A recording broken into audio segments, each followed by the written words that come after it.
नमस्ते साथीहरू, आज चाहिँ मैले भ्यानिला केकको रेसिपी लिएर आएको छु। केक बनाउनु भन्दा अगाडि चाहिँ हामीले टिनमा मजाले तेल लगाउनु पर्ने हुन्छ। यदि तपाईहरुसँग बटर छ भने बटर पनि एड गर्न सक्नुहुन्छ। अब चाहिँ म 3टा अन्डालाई फिट्छु।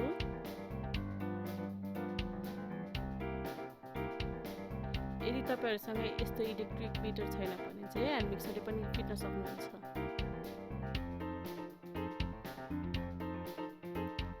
अब बीच-बीचमा रोकेर चाहिँ हामीले चिनी एड गर्नुपर्ने हुन्छ।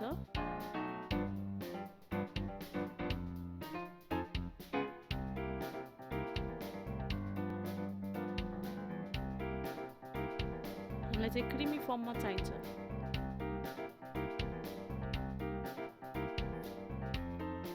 फिटेको पनि 9-10 मिनेट भइसकेको छ।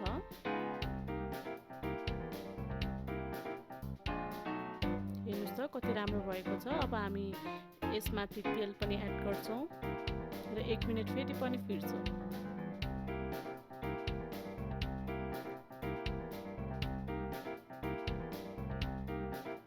हाम्रो स्पिड चाहिँ लोमा हुनुपर्छ।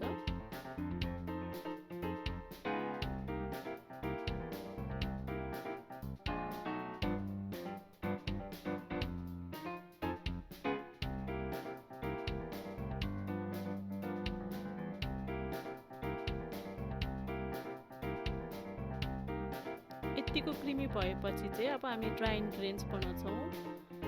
हामीलाई चाहिन्छ मैदा, बेकिङ पाउडर र नुन। यसलाई मजाले छान्नुपर्ने हुन्छ र बिस्तारै 3 भागमा चाहिँ राख्नु होला मैदा, बेकिङ पाउडर र नुन। र हात हलुका बनाएर तपाईहरुले मिक्स गर्नुपर्ने हुन्छ। यदि तपाईहरुसँग यस्तो स्ट्यान्डवाला पनि छैन भने चाहिँ चम्चा अथवा काँटाले पनि मिक्स गर्न सक्नुहुन्छ।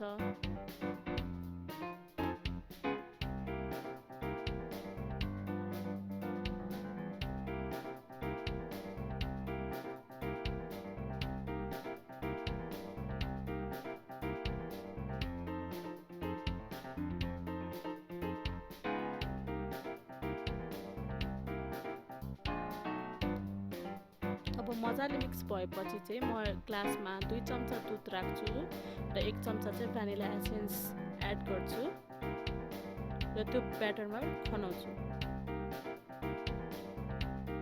यसलाई पनि बिस्तारै मिक्स गर्नुपर्ने हुन्छ।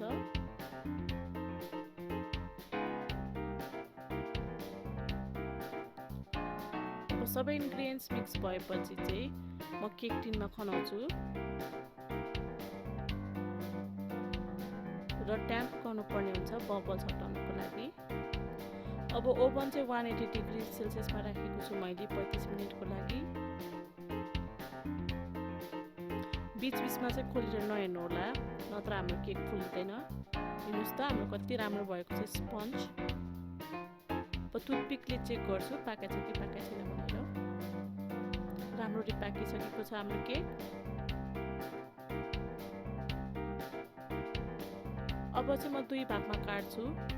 3 भागमा काट्न पनि सक्नुहुन्छ। र अब सुगर सिरप एड गर्छु। मलाई चाहिँ जुसी केक मन पर्छ, त्यसैले म मजाले सुगर सिरप एड गर्छु। यदि तपाईहरुलाई ड्राई मन पर्छ भने लेस एड गर्न सक्नुहुन्छ।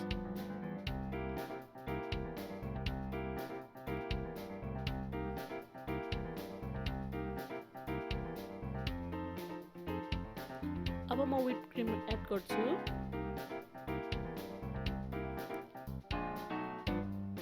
यदि तपाईहरुसँग व्हिप क्रिम छैन भने बटर क्रिम पनि बनाउन सक्नुहुन्छ। र व्हिप क्रिम चाहिँ सजिलोसँग मार्केटतिर पाउन सक्नुहुन्छ।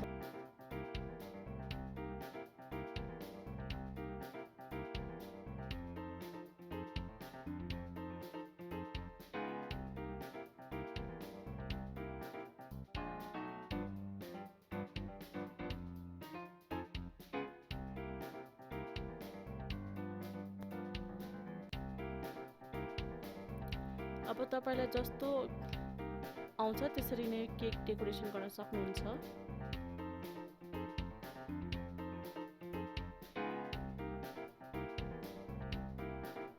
हेर्नुहोस् त मैले यस्तो बनाएको छु।